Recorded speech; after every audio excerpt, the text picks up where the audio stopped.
विश्वकर्मा पूजा के लिए लड्डू बना रहे थे। देख लियो हमारे यहाँ पर तरुण जी हमारा स्कूल में लगभग 50 का बस है, तो बस सबके विश्वकर्मा पूजा हो स्कूल पर, तो लड्डू बना रहे थे। लगभग लड्डू हिनकर तैयारे हो गए हैं, आधा किलो रह गए।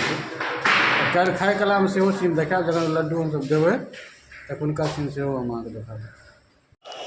हमर तरुण जी जे छै विश्वकर्मा पूजा के लेल देखियो लड्डू बना रहल छै। तरुण जी कते लड्डू छै यौ? 15 किलो लड्डू छै। अच्छा, तो और कल की सब कर रहे संजीव अहाँ के स्कूल पर?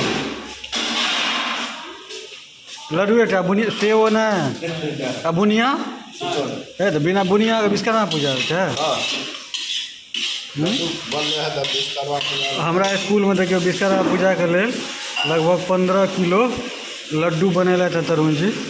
आब एकरा कल खुमा पूजा तो देब हैत, पूजा कत हैत?